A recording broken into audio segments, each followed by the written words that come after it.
Hello everyone, I am Panos Eliopoulos from the University of Ioannina in Greece, and I'm very proud and very happy to have been invited by Lumen and be here with you even through this teleconference. My speech is going to be about the critique of Philip Sidney and Percy Bysshe Shelley on Plato's views about poetry. In the dialogue Ion, Socrates distinguishes truth which may be expressed even by the simple man from wisdom which is held by bards, actors, and poets. In the Apology, he admits, however, that he himself turned to the poets in order to be taught. Modern scholars observe that in the ancient Greek philosophical tradition, poetry has always been a means of conveying moral messages, but also the main means by which important concepts were disseminated in general. In Plato's Protagoras, it is assumed that poetry can have an educational role because it contains many admonitions to young people, while in the Laws, what is stressed by the Athenian is the moral content of poetry, which aims to make young men virtuous and wise citizens. According to the dominant idea of the time, the poet is regarded as a creator, a craftsman who bases his production on a specific art and knowledge. Socrates, in response to Ion, who espouses this view, ascribes poetic creation to divine inspiration in the poet's soul, who in turn transmits this inspiration to the performer, the person who recites the rhapsody. The final stage of the process is the transmission of inspiration from the rhapsodist to the public. Socrates insists that poetic talent is God-given, a gift from the muse, which leads the poet not to some kind of conscious creation, but to a production achieved when he is made ekphron, that in Greek means detached from himself, when he becomes an instrument of what the possessing divine inspiration dictates. Therefore, it is concluded that not only does the poet not belong to any group of specialists, but he may not be able to have a didactic role either. Plato's narrative depicts the apparent contrast between philosophy and poetry. This incompatibility is explicitly affirmed in the Laws, when the Athenian stranger appears to be having an imaginary dialogue with the poets, stating that the two sides are rivals with opposing arts, antitechni και antagoniste. The rivalry between the two is related to political knowledge as shown in the Republic. In this dialogue, Plato makes two references to argue that poetry, and more broadly art, should be exiled from the ideal state. Although one reference pertains to morality and the other to epistemology, they are both inextricably linked. The philosopher concludes that the citizens of his ideal state should not have the freedom to claim poetry and art as the source of their value and moral system, or even to claim them as influences in their lives, as was the case, for instance, with the citizens of the Athenian state.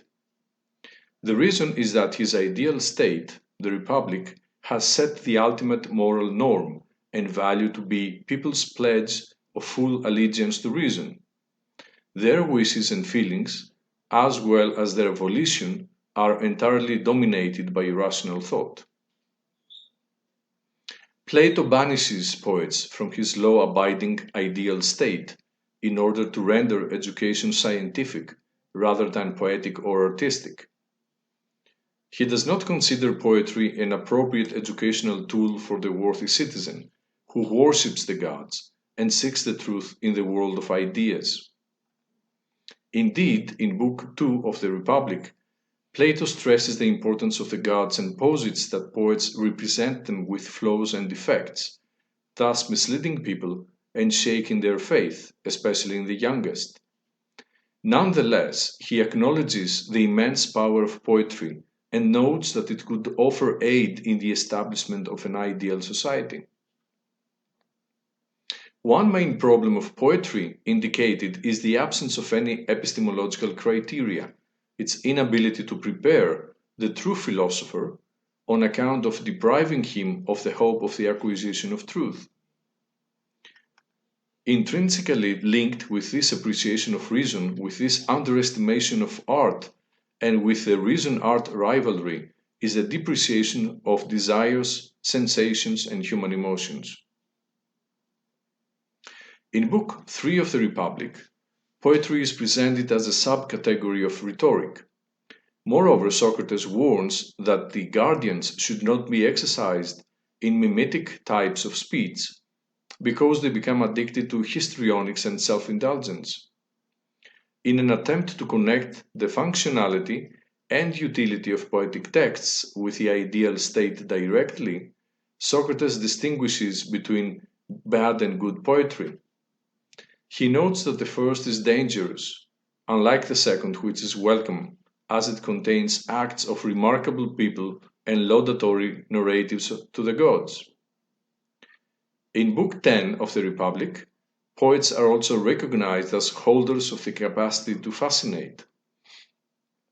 However, since truth identifies with a world of ideas, and since the craftsmen, for example carpenters, are the ones who build the models of these ideas, for example tables or chairs, creating the observable universe that surrounds us, what is deduced is that the poets who come third in this sequence and who represent the observable universe in words, e.g. the word table, remain 3 steps away from the truth.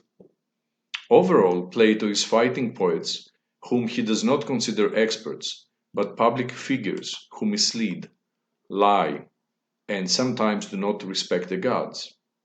Thus, they distort reality or praise fury and encourage the formation of dangerous habits. Philip Sidney begins his literary criticism in the defense of poesy in 1595 from the etymological examination of the word poet. He notes that in the Greek language, a poet is one who creates and therefore does so ex novo, while in Latin the word vates, that means the prophet, illuminates the paramount value attributed to the poet. Indeed, he stresses that the poet either makes things better than nature or creates forms that did not exist in nature before.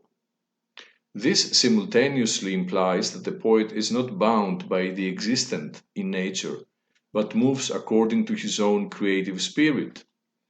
Sidney believes that the poet, due to his ingenuity, yields things of greater beauty than nature itself. It is the poet, according to the English thinker, who holds the idea, rendering the depicted with mastery equivalent to his imagination. At this point, the concept of imitation, on which Plato builds his criticism against poets, needs to be clarified. According to Sidney, there are 3 kinds of mimetic poets. A. Those who attribute the excellence of divine existence, such as David in the Psalms, Solomon in the Song of Songs, and earlier ones, such as Orpheus and Amphion. B. Those dealing with philosophical issues, including ethical, Tyrtaeus and Cato are 2 cases, natural, as in the case of Lucretius, astronomical, as for Manilius and Pontanos, or historical ones, such as Lucian. And C. Those who teach and entertain simultaneously. The superiority of the poet over the philosopher, according to Sidney, lies in the fact that while the philosopher teaches virtue through abstract terms and deductions in the harmless academy of Plato, that's how he calls that, the poet incites readers to imitate the behavior of the men of times gone by.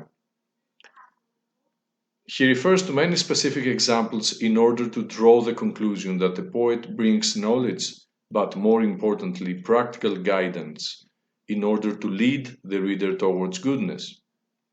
If the purpose of teaching is the orientation toward goodness and virtue, what is more valuable, poetry or philosophy? For who would actually manage to learn if he lacked the desire to learn? Thus, poetry surpasses philosophy in terms of urging people and successfully encouraging them to lead a virtuous life. In addition, the poet excels in another area which renders him the monarch of sciences. This is because poetry is not limited to vague definitions or interpretations, but rather it presents words which are both meaningful and harmonious, and which announce its purpose with certain musicality. As for the accusations of Plato, that the poet also represents the obscene and not just the good, Sidney replies that just as the geometer recognizes both the oblique and the straight, just as the mathematician distinguishes between odd and even numbers, so does the poet reveal what is shameful or evil in society to highlight the beauty of goodness. The proper use of poetry, therefore, does not detract from virtue, but rather highlights harmony through representations of evil. Sidney further resists the accusations against poets, the first being that there are more fruitful and useful ways to acquire knowledge than by reading poetry, the second claiming that poetry is the mother of falsehood. In answer to the first accusation, Sidney makes reference to his previous claim that since poetry teaches us about the desirability of being good, it is the best possible form of knowledge, and reading poetry is the most beneficial way of spending our time. As for the second accusation, Sidney cautiously replies that the scientist will often mislead and yet will still insist that his findings are correct until they are disproved by more thorough recent research. The poet, on the other hand, never confirms anything, never cites sources to support its claims, so it is impossible to lie because he does not claim to be based on findings. As a consequence, any accusations about lying are ungrounded. All a poet does is invoke the Muses for inspiration. In this way, he attempts to create what should be, not to confirm or deny what already is. Percy Bysshe Shelley, in a defense of poetry, written in 1821, upholds that reason forces us to engage in critical and analytical thought processes in order to understand the phenomena and break them down into meaningful components. In contrast, imagination, the dominant characteristic of the poet, is the mind acting on our thoughts, which creates reason, which can then be painted in our own light to create other new thoughts. This is Shelley's phrase. This means that the poet is able to distinguish the essential harmonies of the world that are hidden behind the discordant images that make up everyday lives. In this way, imagination differs from analysis and deals with composition or with the conceptual unity of phenomena, where reason only distinguishes differences. Imagination is superior to reason. According to Shelley, within quotes, reason is to imagination as the instrument to the agent, as the body to the spirit, as the shadow to the substance. End of quotes. Responding specifically to Plato and attempting to rescue the art of poetry in an ideal society, the English poet argues for its beneficial moral influence on society. The state of mind, accessed through poetry, is able to counter any vulgar desire. Instead, virtue is directly linked to feelings that this form of art gives rise to.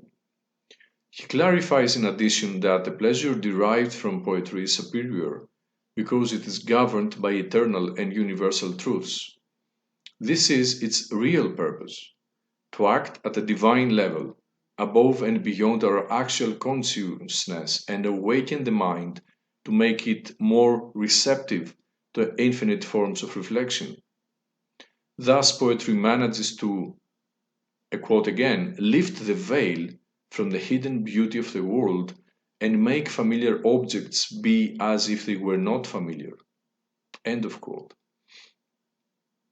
Accordingly, the poet emerges as a communicant spirit, an exponent of an indestructible order, as a poem is the very image of life expressed in its eternal truth. For Plato, poetry is imitation, but for Sidney and Shelley, as it is for some representatives of Romantic and Victorian poetry, it is recognized as an expression of reality, of creation, on the part of the artist, creator of something which previously did not exist. This is what Plato's criticism is based on. In the Phaedrus, which clarifies four kinds of mania, the philosopher makes particular reference to poetic mania, claiming that through this mania we see parts of ourselves that only the gods can discern and that only pure science can attribute to us. Mania must dominate man in order for him to mean and make sense of meanings which are inaccessible to ordinary human perception, since mania reveals the demonic element of our souls. Art which fails to reveal eternal elements is not proper art. Plato, however, insists that the imitator possesses neither knowledge nor a sound opinion, and that imitation is removed from that part of the soul that contains wisdom and truth. It should, however, be noted that if the poet does not depict reality as to seem true, but actually creates ex nihilo, according to Sidney, the criticism of Plato may not be valid. Therefore, it could be further argued that the criticism ultimately focuses on poetry as a form of conjecture rather than observation. The fact remains that Plato views poetry from a utilitarian aspect in the sense that he attempts an ad hoc, ontological or aesthetic analysis of poetic art, concentrating exclusively on its moral role within the Republic. And it is to this point exactly, the concept of utility, that Sidney reacts. But Sidney fails to respond in depth about the desires and irrationalism that are evident in poetry. By comparing reason and poetry, Shelley responds to this and to the accusation that poetry is immoral. He claims that such an aphorism constitutes a misunderstanding, since poetry acts at a level beyond our conscience and therefore does not cause suffering or human imperfections, as they are not entangled in a concise poetic doctrine. For him, the great secret of morality is love, which is defined as the distance between our own nature and the identification of beauty as is perceived in the other. This ultimately affirms imagination as the most important instrument for moral goodness. In conclusion, in Plato's philosophy, poetry is divided into good and bad depending on whether it describes good or bad per se. Sidney, on the other hand, affirms the unity of poetry and takes the view that evil, as opposed to good, serves to highlight and illuminate, that's the verb Sidney uses, illuminate the properties of the latter. Of special interest is the way in which Shelley overcomes the force of the law against poetry in Plato's Republic. The answer of the Romantic thinker is that he is aware of the poet as a legislator, in the sense that he uses elements of reflection which have historically taken priority to enable new possibilities of the ideal. Moreover, Shelley points out that poetry does not constitute an accumulation of events or a means of calculation. Its goodness and inherent harmony enable us to lead a truly human existence, a life in which one can rise above the technical culture and assimilate knowledge in the realm of one's individuality. While the Athenian philosopher ascertains that the weakness of poetry lies in the fact that it is not based on reason and will, the English poet Shelley considers this an advantage, because the non volitional element of poetry, one that does not allow even the best poet to announce that now, at this time, he will compose a poem, is the element that brings man into contact with the divine, with virtue, love, friendship, and with what is considered by most philosophers as a divine agathon, a good. Thus, poetry can never be connected with vice or malice. Poets, concludes Shelley, within quotes, are the hierophants of incredible inspiration, the mirrors of the gigantic shadows cast over the present by the future, the unacknowledged legislators of the world. Thank you very much.